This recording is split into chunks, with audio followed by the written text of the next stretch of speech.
Basahin po ang mabuting balita ng Panginoon. Buksan po natin sa Ebanghelyo ng ating Panginoon ayon kay San Lucas. Kabanata ay 21, mula po sa talata 34 hanggang 36. So ito pong sinasabi sa Ligang Banyaga. Be careful, or your hearts will be weighed down with carousing, drunkenness, and anxieties of life. And that day will close on you suddenly like a trap. For it will come on all those who live on the face of the whole earth. Be always on the watch, and pray that you may be able to escape all that is about to happen, and that you may be able to stand before the Son of Man. Mag-ingat kayo na huwag kayong malulong sa labis na pagsasaya, paglalasing, at matuon ang inyong pag-iisip sa mga alalahanin sa buhay na ito. Kung hindi ay bigla kayong aabutan ng araw na iyon na tulad ng isang bitag. Sapagkat darating ang araw na iyon sa lahat ng tao sa ibabaw ng lupa. Kaya't maging handa kayo sa lahat ng oras. Lagi ninyong idalangin na magkaroon kayo ng kalakasan upang malampasan ninyo ang lahat ng mangyayaring ito at makatayo kayo sa harap ng anak ng tao. Mga minamahal kong kapatid at magulang sa pananampalataya, ito po ang mabuting balita ng Panginoon. Malakpakan muli natin siya at sabay. So, bago po tayo mag-start mga kapatid, may I please request sa atin po mga choir sa ating ministry na awitin po natin Lord, prepare me to be a sanctuary. And so, ating pong nag-ating lang kamay sa naman ng ating dibdib. And let us once again make this song as our personal prayer to the Lord. Let us ask the Lord that He may prepare us sa gabi ito sa ating pong mga mapapakinggan at tunay pong mausap ang Panginoon sa ating pong mga puso.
Sige, mapagpalang gabi po sa ating pong lahat, no? Good evening po. Wala akong kausap eh. So tonight, with your brothers and sisters, kung mapapansin nyo, nandito tayo sa lugar po nito, dito po Old Chapel. Kasi ginagamit po yung venue sa kabila, yung tinatawag nila old building. Pero kagaya nga ng sabi ng MC kanina, hindi mahalaga kung saan tayo nagkakatipon. Ang mahalaga kung ano ba ang rason bakit tayo nagkakatipon at kung sino ba ang rason kung bakit tayo nagkakatipon. Ano po? So I believe, my dear brothers and sisters, na ang dahilan kung bakit tayo narito ay dahil ang Diyos ang nagtipon sa atin. Ayun po, ang Diyos ang tumawag sa atin. Ang Diyos ang pinaglalaanan natin ng oras. Kaya nga po ito tinawag na family appointment. Ano po, ito po yung covenant time, covenant day natin, covenant hour natin, na pakikipagtipan natin sa ating Panginoon. So, before tayo mag-start sa pagninilay po ng salita ng Diyos, nais ko po munang pagbahagi sa inyo, magpapasalamat na po sa ating pong Panginoon dahil kahapon, actually, wala rin talaga akong tulog dahil naghihintay ako ng update sa aking kapatid. Kasi yung kapatid ko po na bunso nanganak kahapon. So, yung madaling araw, nag-message yung kapatid ko. Nagulat ako, bigla akong kinabahan, hindi ko alam kung bakit. Kasi ang message ng kapatid ko sumunod sa akin, pakisabi kay mama, nandito kami sa PGH, sa Pasay Gen. Bakit na sa Pasay General Hospital? So, yun pala, makanganak na yung aking kapatid na bunso.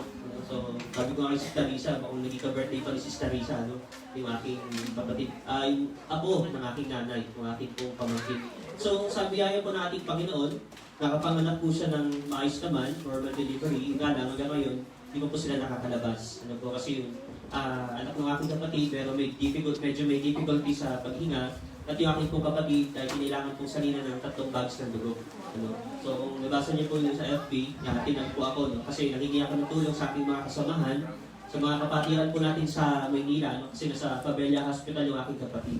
So sa biyaya po ng ating pong Panginoon, although medyo mahirap sa part ng kapatid ko, at sa akin din kasi hindi ko maiwasan din na mag-alala para sa kanila. Although yung financial, kaya i-provide yun, kasi public hospital lang naman, talagang laying in po yun, yung Pabella Hospital. Pero nandun po yung pag-alala ko sa akin pong kapatid, kasi panganay po yun, na kanyang anak, at wala po siya talagang kasama doon sa hospital. Bawal pong papasukin. Kasi nga, nasa ganito tayong panahon sa pandemya. So, ang palagi ko sa kanya yung pinapaalala, huwag kang magsasawa ngayon na tumawag sa Diyos. Ang Diyos lang ang makakapag-comfort sa iyo sa ngayon. So, ang mga kapatid natin dyan, hanggang sa baba lang sila ng ospital, hindi sila makakakit sa kwarto mo. So, you have to do it by yourself. Kailangan mas kasuhin sa sarili mo, kailangan mo ngayon magpakatatag. Tapos sabi ko sa kanya, pinili mo din naman yan. Pinili mo din naman yan. So, that will serve a great lesson for you. So, sabi ko sa kanya. So, sabi niya, Kuya, salamat, kasi alam ko kahit medyo may tampok sa akin, talagang full pa rin ang support ko sa akin. So sabi ko, wala naman ako magagawa. Kapatid kita, At saka ang sa biyaya po ng ating pong Panginoon, lahat ng mabibigat na bagay talagang gumagana. Lahat ng mga bagay na nagbibigay sa atin ng alalahanin, nawawala po ito kapag nararamdaman natin kung kilos ang Diyos sa ating pong mga buhay. So, isa po ito sa nagpaalala sa akin na may mga pagkakataon sa ating pong mga buhay na dumadating ang bigla ang problema na hindi mo inaasahan. At ang tanong, kapag dumating po yung bigla ang problema na yun, handa ka ba? Handa ba tayo? So most of the time, sasabihin natin siguro, hindi tayo handa. Kasi nasi-shock tayo. Nandun sa atin na minsan matataranta tayo, minsan hindi natin alam ang gagawin natin. Katulad ng kapatid ko na sumama dun sa kapatid ko mga anak, talagang hindi niya alam ang gagawin. So, nakadagdag pa sa alalahanin po nila na nakalimang ospital sila na pinuntahan bago tuluyang tinanggap yung ating po kapatid. So, isa pa yung sa nakadagdag din ang alalahanin sa akin, but sabi ko nga, alam ng Diyos, nakalina pa ako na nanalangin. Hindi ko makuha talagang magsaya, although nandun kami, sinalubong namin birthday ni Sister Risa, hindi ko talaga nabusa makuha magsaya kasi nandun sa gano'ng kalagayan ko dito. Pero sabi ko nga, para saan ba naging likod ako ng Panginoon?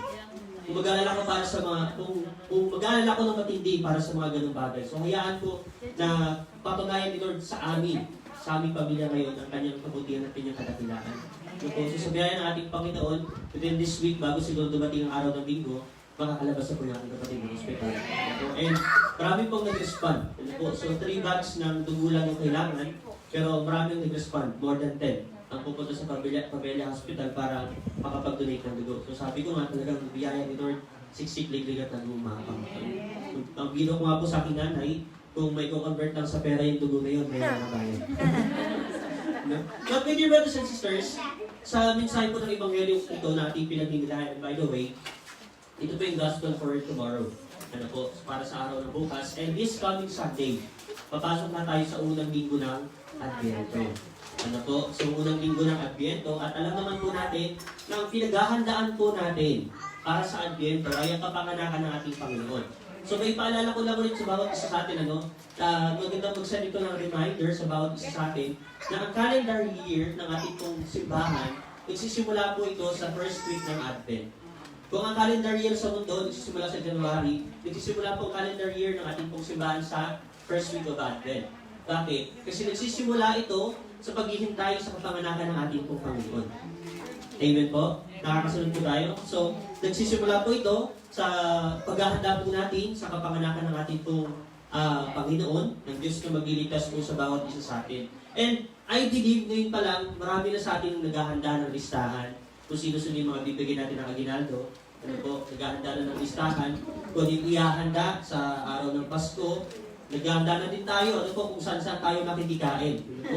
So actually, yun ang plano ko, no, dahil mag-isa lang naman ako sa plat. Ewan kung meron maghahanda sa plat. Usually, meron naman, ano. Pero kung walang maghahanda sa plat, ako po bibisita sa inyo mga plat. Makikikain po ako sa inyo, dahil alam ko marami kong pagkain sa inyo. And so, nandun po yung part ng preparation natin kasi malaking event yung pinaghahandaan natin. Tama po ba? Excited tayo sa malaking event na ito, and the message of the first week of Advent is the message of hope. Ang pag-asa po para sa bawat isa sa atin. Harap ka sa katabi mo, sabi mo sa kanya, kapatid, salubungin mo ang kapanganakan ng Panginoon na puno ng pag-asa sa iyong puso. Ano kaya ang sagot niya? So kapatid, salubungin natin, ano po, especially itong first week ng Advent, salubungin po natin ito ng puno-puno ng pag-asa sa ating Panginoon.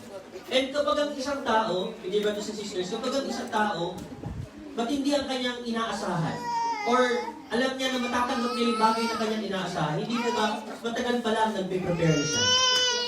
Tama po ba? Nagpe-prepare siya. Kapag tayo may birthday, alam natin na maraming pupunta, marami ang babati sa atin, maraming makikisa sa ating pong kaarawan, matagal pa lang pinaghahandaan na natin. Pinag-iisipan na po natin. Ano nga ba ang ihahanda ko? Ano nga ba ang mga ibibigay kong giveaways sa mga taong pupunta sa aking birthday? So katulad po niyan, itong kapatid kong nanganak, ano po, yung sumama sa kanyang kapatid ko, magpapabinyag ngayon ng kanyang mga anak. Ano po, so magpapabinyag sa December 5, ano po, yung kanyang dalawang anak, tapos ngayon pa lamang, nagpe-prepare na po sila. No, inaayos yung bahay. Sinadya sa akin yung picture na yung tatay ko umakyat sa poste. Kasi kinakabit yung trapal. So sabi ko pa, mukha kang umuwi dyan. So, a week before pa lang, talagang andun na yung matinding preparation. Bakit? Kasi inaasahan nila maraming bibisita. Ano po, maraming bibisita at maraming taong ang pupunta dun sa christening ng aking dalawang pamangkin. And so, dahil ito ay isang malaking event, ito ay isang mahalagang event para sa buhay na aking kapatid, kaya naman, matindi ang kanilang preparation. And so, for us, bilang mga Kristiyano kapatid, isa sa pinakamahalagang event na ating pong pinagdiriwang ang kapanganakan ng ating Panginoong Kristo. Yung palagi ko po ipinapaalala sa mga prayer partners, wala tayong ibang maibibigay na magandang regalo sa Panginoon kundi ang sarili natin bilang malinis at karapat-dapat. Amen po ba? Kaya nga po, sa simbahan po sa amin, bago matapos ang Misa de Gallo, meron pong Mass Confession. Meron pong kumpisalang bayan. Ano po? Kasi sabi nga nung pari na yun, maganda nga yung damit mo. Maganda nga yung handa ninyo. Ang dami niyong hamon, ang dami niyong queso de bola. Pero ang espiritu mo hindi naman karapat-dapat para sa Panginoon. Ano po? So, sabi nga nung pari na yun, maganda na salubungin mo pa rin. Ano po? Ipagdiwang mo ang kapanganakan ni Kristo. Na karapat-dapat yung ihahain mo. Amen po ba? So wala tayong ibang maihahain sa ating Panginoon kundi ang ating mga sarili. So ang tema ng Ebanghelyo na ating pong pagninilayan sa gabi nito is all about preparation. Pagiging handa. Ano po? Tanungin mo kayo katabi mo. Sabi mo sa kanya, kapatid, nakapaghanda ka na ba? Ng pang-aginaldo. Ano kaya sabi? Hindi pa. Pero ang naihanda yung listahan. Same here. So, parehas po tayo mga kapatid. Hindi pa ako nakapaganda talaga ng pang-aginaldo para sa aking mga inaanak, para sa aking mga kamag-anak, pero ang naihanda ko yung listahan. So iniisip ko pa lang, ang dami pa lang manghihingi sa akin. Lord, ikaw na po bahala dito. But alam niyo, my dear brothers and sisters, nakakatawa din. Every time na ikaw ay nakakapagbigay. Tama po ba? Ang sarap sa pakiramdam na alam mo na nagiging lalagyan ka ng biyaya at pagpapala ng ating Panginoon. Kasi yung mga tao pagbibigyan mo, alam mo na matutuwa din sila. Lalo na kung ang ibibigay mo ay galing sa iyong puso. So, balikan po muli natin yung ebanghelyo na ating pong binasa. So, sabi sa verse 34 hanggang sa verse 36, mag-ingat kayo, huwag kayong malulong sa labis na pagsasaya, paglalasing at mataon ang inyong pag-iisip sa mga alalahanin sa buhay na ito. Kung hindi ay bigla kayong aabutan ng araw na iyon na tulad ng isang bitag. Sapagkat darating ang araw na iyon sa lahat ng tao sa ibabaw ng lupa. Kaya't maging handa kayo sa lahat ng oras. Lagi ninyong inalangin na magkaroon kayo ng kalakasan upang malampasan ninyo ang lahat ng mangyayari ito at makatayo kayo sa harap ng anak ng tao. So, malinaw po na sinabi ng ating pong Panginoon, na ibibigay niyang mensahe sa kanyang mga nakikinig na sila po ay maging handa. Ihanda ang kanilang mga sarili. Actually, ito po sa pag-uusap po na ito, hindi lamang patungkol po sa pagsasaya, kundi nandito rin po na sinasabi ng Panginoon na huwag niyong ituon ang inyong atensyon, ang inyong sarili sa mga alalahanin na ibinibigay ng mundo ito. Tanungin mo kayo katabi mo. Sabi mo sa kanya, kapatid, ano ba yung alalahanin mo? So siguro kung isa nating pakikinggan ang kasagutan natin, marami. Maraming bagay ang nagbabother sa atin. Marami tayong tinatawag nating concerns. So, para hindi natin mapabigat yung terminology, gamitin po natin ang word na concerns. Kasi alam naman natin na ang lahat may problema. Amen po, bawat isa tayo meron tayong problema. So, gamitin natin ang salitang concerns. So, concern tayo sa ating mga kamag-anak, sa ating mga mahal sa buhay, sa ating trabaho, sa future ng ating mga anak, ng ating mga mahal sa buhay. So, ilan lang yun sa mga bagay na nagbibigay sa atin ng alalahanin. Ilan lang yun sa mga bagay na somehow pinaghahandaan din po natin. Amen po ba? So, ang tema po natin sa gabi ito, it's all about preparation. So, ang magandang tanong, what are the things that we need to be prepared and watchful of? Ano ba yung mga bagay sa ngayon, na dapat ay paghandaan po natin? Ano po yung mga mahalagang bagay na dapat natin pagtuunan ng oras, ng atensyon, ng panahon, at ng ating mga lakas? Sabihin mo sa katabi mo, kapatid. Kung gusto mo na may pagdiwang, na may kagalakan sa iyong puso, ang Pasko, makinig ka. Ano po kayang sagot niya? Amen. So mga kapatid at magulang, ang number one natin, ang number one pointer po natin, ito po ang pinaka-basic at alam na alam po natin ito. Pero ang mahalagang tanong, mga kapatid at magulang, tunay nga bang pinaghahandaan po natin ito? So pinakaunang bagay na atin po dapat paghandaan, sabi nga maging prepared at maging watchful. Hindi lang basta handa, kundi ikaw ay nagmamasilbi, nag-uobserba.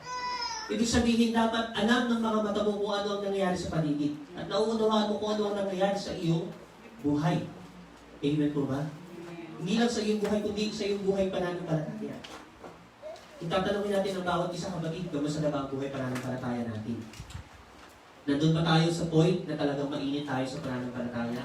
Nandun ba tayo sa point na medyo nag-aalinlangan tayo? Nandun ba tayo sa point na medyo shaky ang ating pananampalataya? Nandun ba tayo sa point na unti-unti nawawala ang point?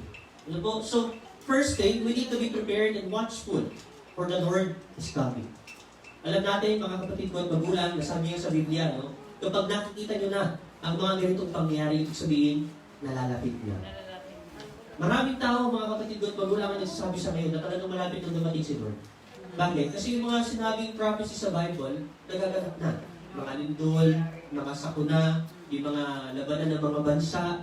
So yung mga bagay na nabanggit sa Biblia, nangyayari sa ngayon. Pero ano po ba ang sabi ng ating pong Panginoon sa Matthew 24?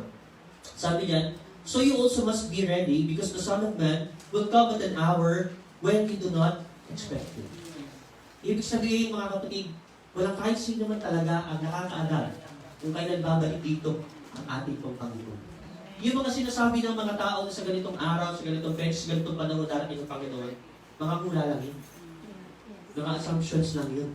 Bakit? Kasi maging ang ating Panginoong sa Kristo, siya nagsabi sa Biblia, maging siya hindi niya alam. Ang Diyos ang malamang sa langit ang nakakaalam. And so, my dear brothers and sisters, binibigyan tayo ng panahon at pagkakataon ng Panginoon. At somehow, habang naghihintay sa Kanya, naghahanda tayo. Amen po ba? Naghahanda tayo, ipiniprepare natin ang ating pong mga sarili. Hindi lang naghahanda in terms of pagkain. Naghahanda ng bonggang pagkain kasi granted na yun. Kailangan natin yun eh. Marami sa atin mahilig sa pagkain. Pero mga kapatid at magulang, palagi natin tatandaan na hindi titignan ng Panginoon kung anong kalagayan ng buhay mo sa ngayon. Kung gaano kakayaman sa ngayon. Hindi titignan ng Panginoon kung gaano karami ang kaibigan mo sa ngayon, kung gaano karaming oras ang ginugol mo sa loob ng simbahan. Pero kung ang titignan ng ating Panginoon, kung karapat-dapat ba ang kaluluwa mo sa ngayon para sa Kanya na mailalim mo. Amen po ba? Amen. Kasi ang logic po niyan, with your brothers and sisters, katulad po nung unang panahon para sa mga Hudyo, kapag sila ay nag-aalay sa templo, hindi sila nag-aalay ng may bahid.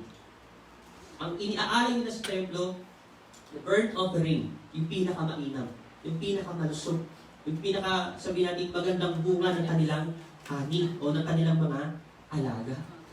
Amen po ba? Nakakasunod po ba tayo? Amen. Tanungin mo yung katabi mo, sabi mo sa kanya, kapatid, kailan ka? Kailan ka? Huling nag-confess. Ano kayo sabi ko? Last year? Kapatid, December na next week, last year ka pa nag-confess. So, my dear brothers and sisters, we are being encouraged. Ano ba? We are being encouraged by the Catholic Church, atin pong ilang simbahan, at least once a year, magpunta tayo ng confession. Amen po ba? Magpunta tayo ng confession. Hindi naman din po nagkukulang ang every diocese, ang bawat diocese, na magkaroon ng mass confession.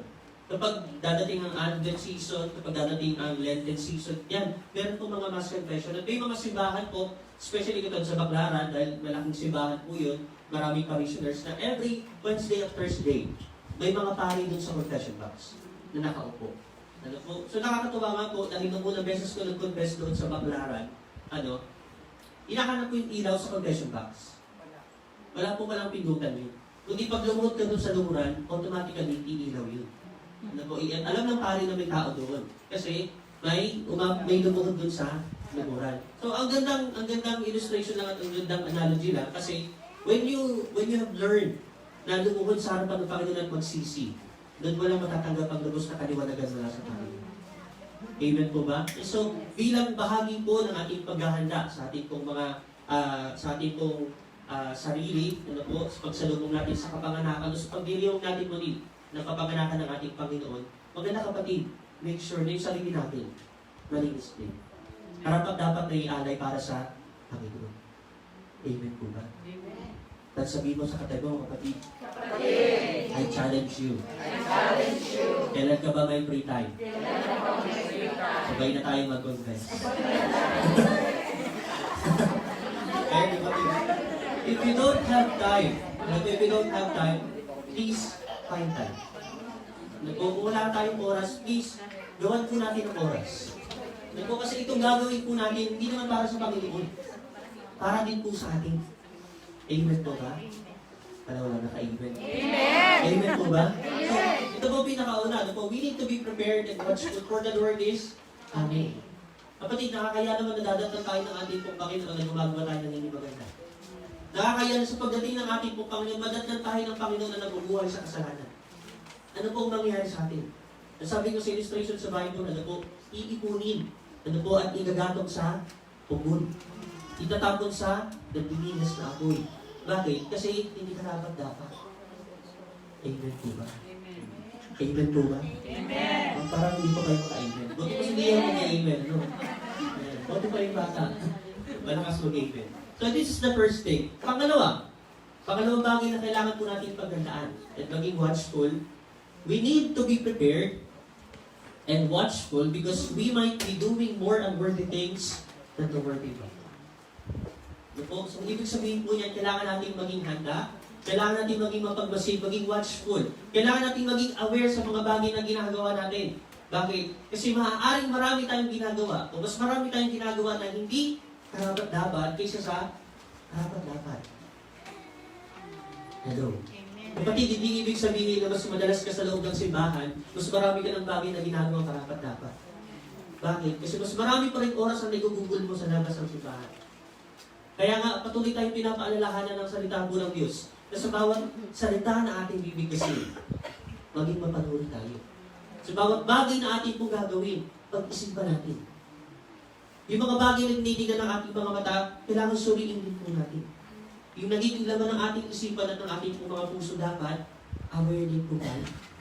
Because we might not know na ang nilalaman pala noon hindi na pala ayon sa kalooban ng Diyos. Hello? Isipan mo kayo?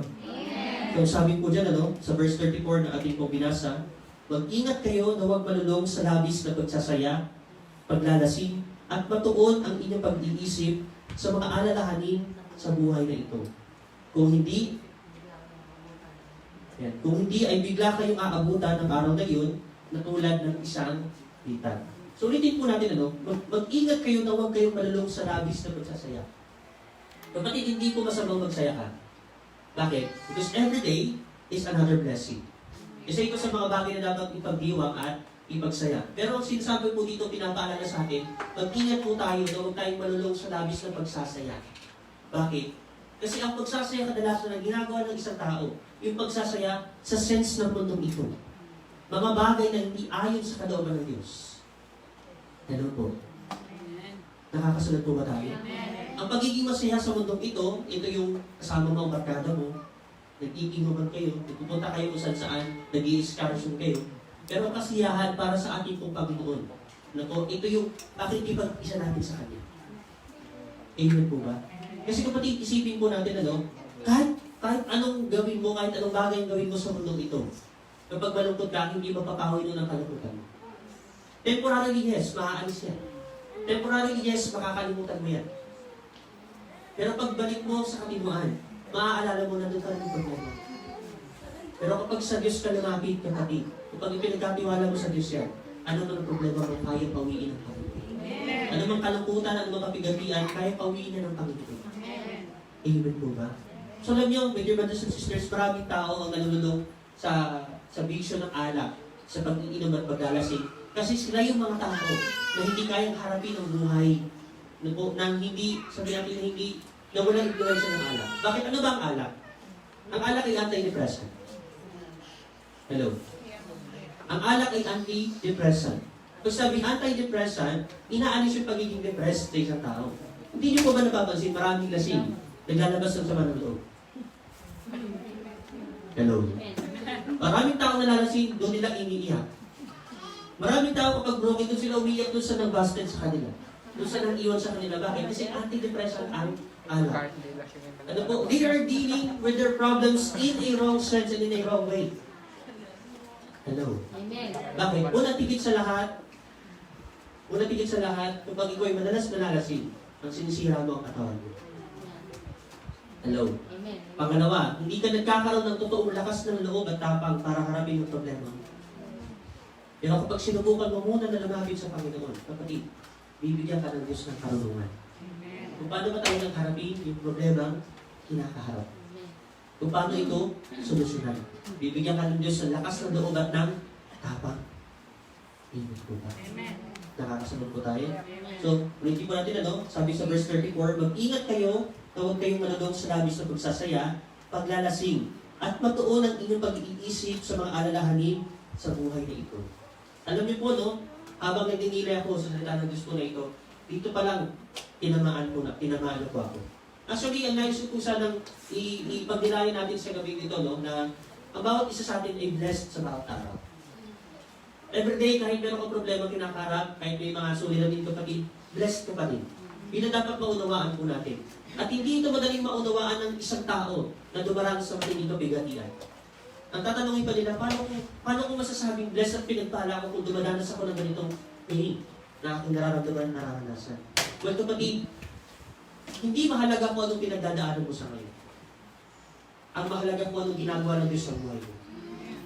Amen po ba? Hindi mahalaga kung anong kinakaharap mo sa ngayon. Ang mahalaga kung anong kaya gawin ng Diyos sa buhay mo. And so, sinasabi nga po dito, at matuon ang inyong pag-iisip sa mga alalahanin sa buhay na ito. Kapatid, kapag itinoon natin ang ating isip sa mga alalahanin sa buhay na ito, hindi ka nasasaya. Bakit? Kasi ang buhay sa mundo ito hindi magsasawa ang nabigyan ka ng alalahanin. Pero kaya kagaya po ng palagi kong sinasabi sa inyo, tinatanong sa inyo, kanino ba nakapokus ang inyong mga mata? Saan ba nakatuon ang ating mga mata? Sino nga ba ang tinitignan po natin? Tayo po ang nakakaalam. Tingnan po ba? So harapin mo ngayon yung katabi mo. Sabihin mo sa kanya, kapatid. Kung ano man, yung alalahanin mo, bitawan mo. Hayaan mo ang Diyos. Tingnan po ba?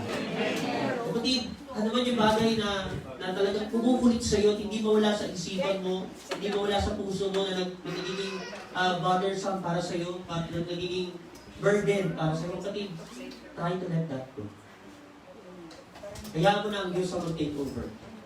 Kasi alam mo naman na wala kang magagawa eh. Kapag pinilit mong alalahanin yung kapatid, stress ka, madidepress ka. Bakit? Kasi pinoproblema mo yung isang bagay na wala ka namang magagawa. Hello. Katulad po nung nakaraan ko, pinoproblema ko yung kapatid ko. Iniisip ko paano nilang bubuhayin yung anak nila. Paano sila makakasurvive sa araw-araw wala sa trabaho? Ba't na ba ako nag-iisip doon? Ito naman anak nila. So, ganun mga kapatid, marami tayong bagay na inaalala na alam naman natin talaga wala tayong magagawa.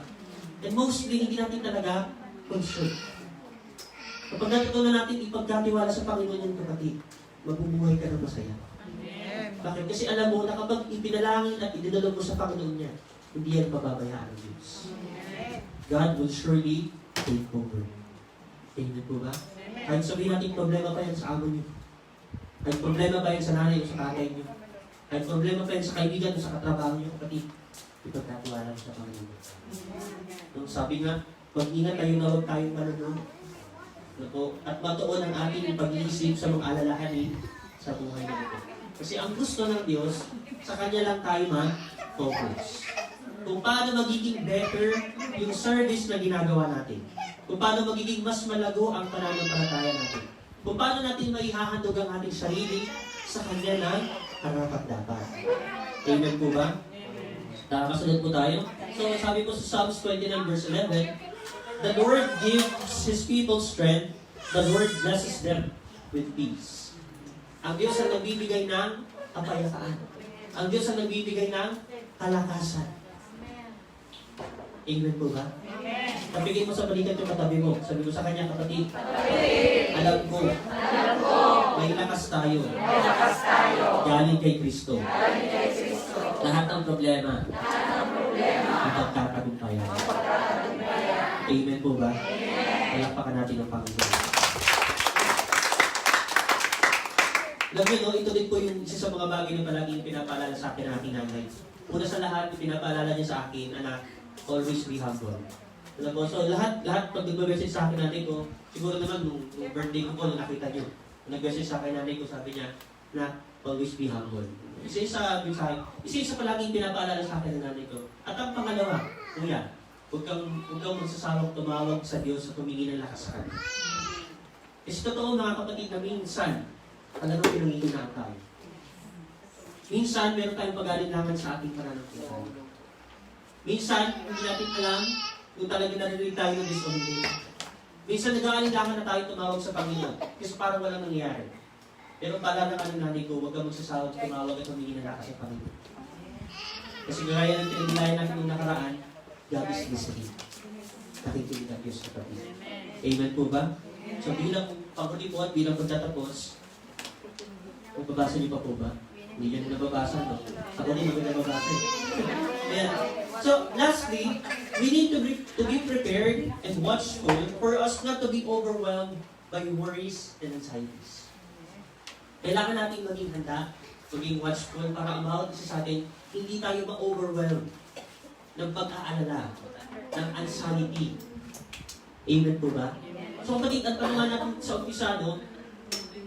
May mga bagay, may mga problema na madalas hindi natin inaasahan kapag dumarating. Tama po ba? Kapag hindi prepared ang ating spirit, kapag hindi prepared ang ating pong puso, kapag hindi prepared ang ating pong pananampalataya, madalas, nandun tayo na labis ng pag-aalala po natin. Labis tayong nangangamba. Kasi nga hindi tayo handa. Pero kung handa tayo kapatid, kahit ano man yung dumating, madali mo malalampas. Hindi ka mabubuhay ng malungkot, hindi ka magbubukbok, hindi ka magtatampo sa Diyos. Bakit kasi? Prepared ka. Amen po ba?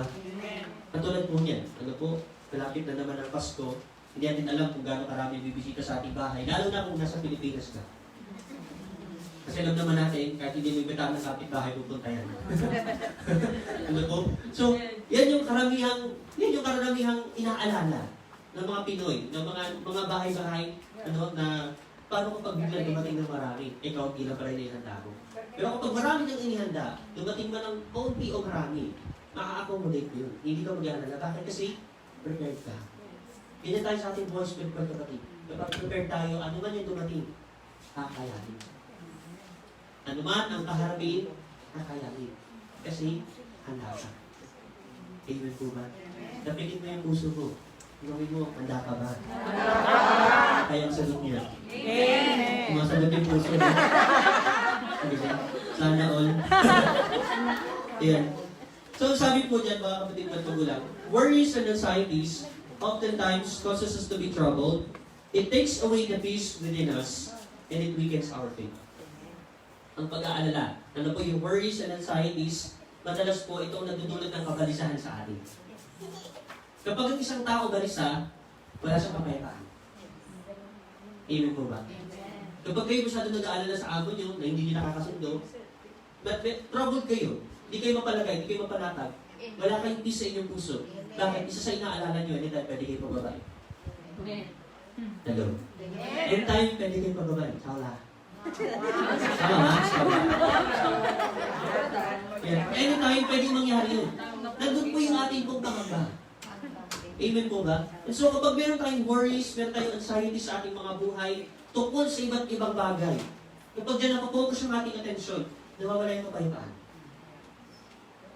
Amen po ba? Nawawala ang kapayapaan. At kapag nawawala ang kapayapaan, madalas kapatid, humihina ang pananampalataya. Bakit? Sa muling pagkabuhay ng ating Panginoon, sa kanyang pagpapakita sa kanyang mga alagad, ano ang kanyang unang pagbati?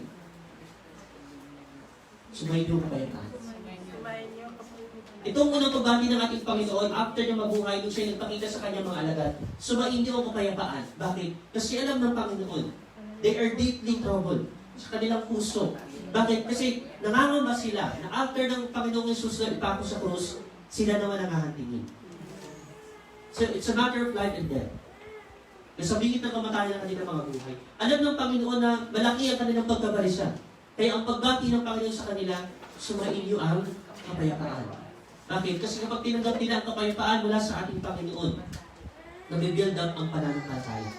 Mas tumatatag ang pananampalataya. Bakit? Kasi ang kapayapaan galing sa Diyos. Ang pag-aalala galing sa kaaway. Ngayon, ang magandang tanong, ano ba yung pinananatili natin sa puso natin? Ang kapayapaan ni Kristo o yung pag-aalala na dulot ng kaaway? Kayo po ang makakasagot. Amen po ba? Kasi kahit ipagsigawan mo na payapa ang loob ko, pero pag uwi mo, yakan na liya.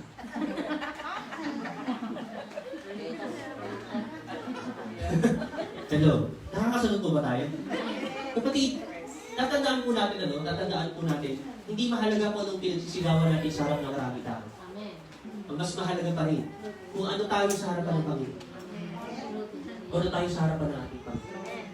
Amen po? So bilang pagtatapos po, nung sabi ko, sa binasa po natin, kaya't maging handa kayo sa lahat ng oras. Be prepared at all times. Lagi ninyong idalangin na magkaroon kayo ng kalakasan upang malampasan ninyo ang lahat ng mangyayari ito at makatayo kayo sa harap ng anak ng tao. Bilang Panginoon, ipinaalala sa atin ng ating pong Panginoon na lagi tayong maging handa at lagi tayong dumalangin. Idalangin ninyo sa Panginoon ano man ang gusto niyong hingin sa Kanya. Ano man ang gusto mong ipagkatiwala sa Kanya. Ano man yung bumugulo sa iyo, ano mang bagay yung nagkukos ng troublesome sa puso mo, ibigay mo sa Panginoon. Idalangan mo yan sa Panginoon. Kasi there is no better way para marilis yan but through prayer. Minsan kasi kahit iyak ka na iyak, hindi pa rin namamati. Pero sa pananalangin mo kapatid, kahit hindi na magbigkas ng labi mo, nananimig yan ng Panginoon. Slowly, gradually, God is taking away whatever that is. Kung ano man yung nagbibigay sa iyo ng kabigatan, ng alalahanin, kung ano man yung nagpapahina sa iyo, aalisin ng Panginoon yan. Basta kung puso mong pinagkatiwala sa Amen. Amen po. And you will see, after your prayer, kapatid, unti-unti, pumapayapa ang kalooban. Amen. So, sabi niya sa topic natin nung nakaraan, pray unceasingly. Pray persistently. Huwag tayo magsawang dumalangin sa ating pong Panginoon. Bakit? Kasi sa pananalangin, dito na lang tayo nakakakuha ng kalakasan niya. Alam natin na sa ating pananalangin, ito na lang yung pag-asa natin. Kaya nga tayo nananalangin kasi nasa Diyos ang pag-asa natin. Amen po ba?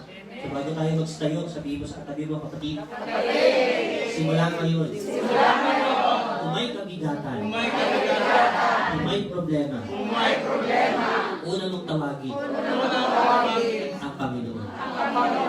Susunod, ako naman. Amen po ba?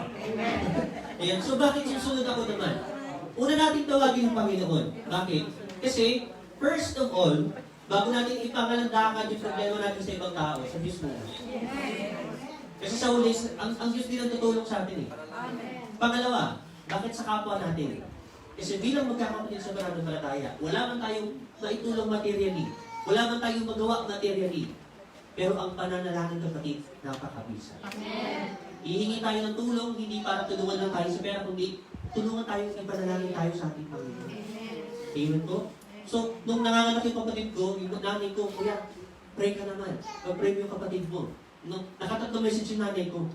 Ano po? Kasi, tinatawag ko lang. Sabi ko, ma, kanina pa ako nananalangin. Kanina pa ako nananalangin. Nung nabasa ko pala nila sa PGH, ang aking kapatid, kanina pa ako nananalangin. Kuya, sige. Kasi hindi ka rin sumasagot eh. Kasi nag-conference call kami magkakapatid, hindi ka namin nanay ko. Kasi wala siyang data nung time na yun. So nakita ko nga po na sila sa Passenger, nakarating sila sa iba't ibang hospital, but finally, tinagap din sila sa Pabella Hospital. So, ang sabi ko sa kanila, kung kayo lang, hindi magpapabayaan ang Diyos. Kung puwet man kayo sa ngayon dahil sa nangyari, i-replenish ni Lord yan. Kung yung pang-budget, kasi sa totoo lang sabi ko kapatid ko, pang-budget daw po yung pambili ng anak niya ng damit sa linyag. Sabi ko, kung maganda pabalitan ng Diyos yan. May pang-abono doon sa panganak ng kapatid ko. So sa biyaya naman po ng ating Panginoon, nakabili na sila kanina. Hindi ko na rin kailangan mag-abono. Yung sa akin din sila natakbo.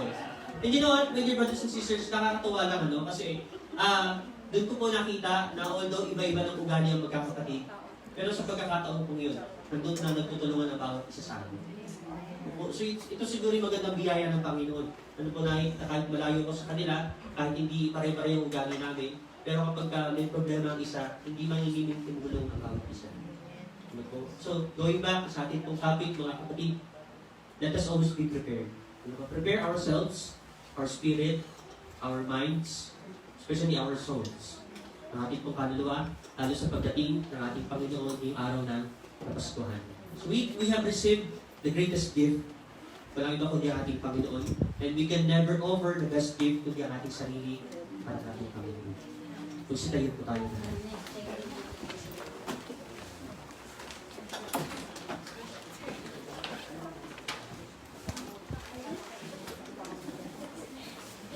So once again, my dear brothers and sisters, patuloy tayong pagdinilay. Ano po? Kagaya po sa ating conclusion, yung pinaka-best na regalo na tanggap natin ay ang ating Panginoon. At wala tayong ibang pinaka-best na may babalik sa Kanya at may ibibigay sa Kanya. Bilang regalo ko diyan ating sarili. So yung ating prayer request, ilagay natin sa tapat ng ating dibdib. While singing this song, nais ko po kapatid na mag-usap tayo sa Panginoon. Ano po, at hayaan po natin sa gabi dito, tunay po pag-iari natin sa Kanya ating mga sarili. Sabi ang sabi din narito kami ng Papa ko Baba. Sumasalo sa isang Diyos.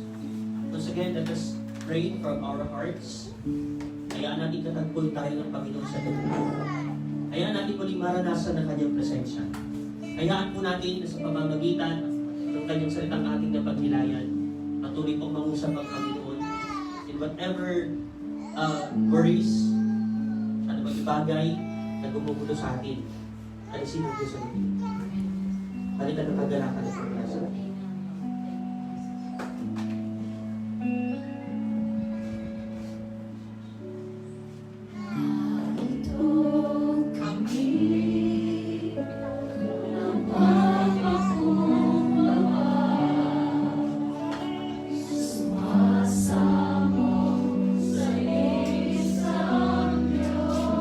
Hinahanap namin karagtatag yung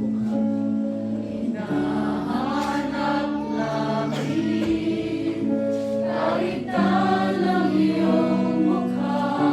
Sumasamo sa iyong pagkilos at sa himig na hain. Tanging dalangin kami tatagpuin. Iparanas mo sa aming Panginoon. Iparanas mo sa amin ang iyong kapangyarihan. Iparanas mo ang iyong kaluwalhatian. Iparanas mo sa amin ang iyong kaluwalhatian.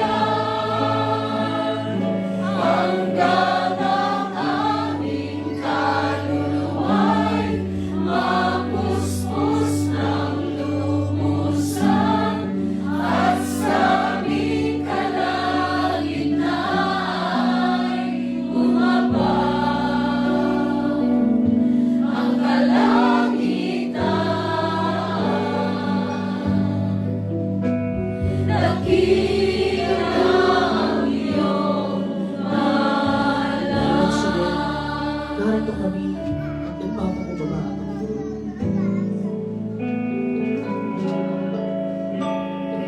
narito kami, nagpapakumbaba, sumasamba sa iisang Diyos. Hinahanap namin kalitan ang iyong mukha. Sumasamo sa iyong pagkilos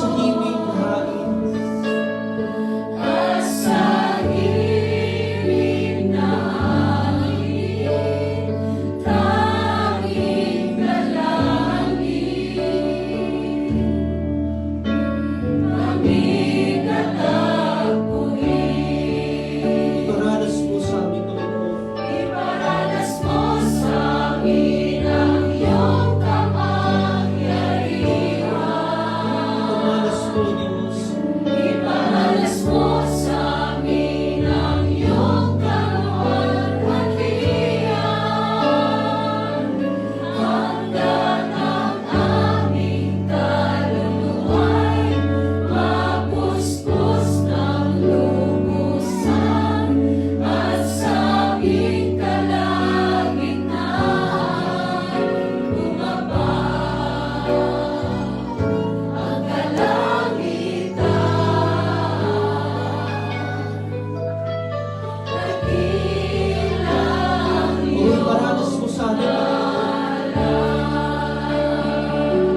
po, Panginoon.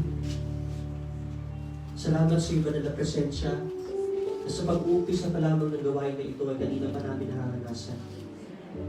Salamat, Panginoon, dahil tunay pong sa iyong presensya ay may kagalakan. Sa iyong presensya ay may kapayapaan. At yung pag nalalaman namin, Panginoon, na ikaw ay kasama namin, nagkakaroon kami ng pag-asa sa aming mga buhay. Salamat po, Panginoon, dahil bagamat marami kaming pagkukulang sa iyo, patuloy pa rin kami sa araw-araw na nakakatanggap ng pag-asa. Salamat dahil hindi ka nagsasawa, Panginoon. Nabigyan ng bawat isa po sa amin ang aming kinakailangan. Salamat dahil kinakatagpo mo kami sa lahat ng aming mga pangangailangan. Salamat dahil sa bawat problema at pagsubok namin pinagdaraanan, hindi ka nagsasawang patatagin po. Kaya ano, Panginoon, habang kami ay namumuhay, patuloy po kami lumalim sa pananampalataya sa iyo. Tulungan mo ng bawat isa sa amin, Panginoon, na maihanda ang aming mga sarili para maialay namin sa iyo ng kalugod-lugod. Tulungan mo, Panginoon, ang bawat isa po sa amin mabuhay araw-araw ayon sa iyong kalooban. Mabuhay na may pananampalataya sa iyo, makapaglingkod ayon sa iyong kalooban, makapaglingkod ng may katapatan sa iyo, Panginoon. Muli, binadalangin namin sa iyo, amang Diyos, ang kahilingan at pangangailangan ng bawat isa sa amin. Patuloy mo nawa itong katagpuin, magganap nawa sa amin kung mga buhay ang iyong banal na plano. Naniniwala kami, amang Diyos, ng bawat isa na sa iyo po ay nagtitiwala, hindi mo sila binibigo. Tugkos ang kanilang buhay, lalo mong pinagayabong at pinaglalaro. Dalangin namin, Panginoon, ang aming pong mga mahal sa buhay na sa ngayon na hindi namin kasama. Patuloy mo naman silang pagpalain, Panginoon. Katagpuin sa bawat araw ang lahat ng kanilang kinakailangan. Panatilihin nawa sa loob ng aming mga tahanan ang pagkakaisa, ang pagtutulungan, ang pag-uunawaan, at ang pagmamahala na nagmumula sa iyo. Muli, Panginoon, ito ang mga bagay na itataas namin sa iyo. Pinagkakatiwala namin sa makapangyarihan ng pangalan ng Jesus. Sa ngalan ng Ama, ng Anak at ng Espiritu Santo. Amen. Palampakan natin ang ating Panginoon.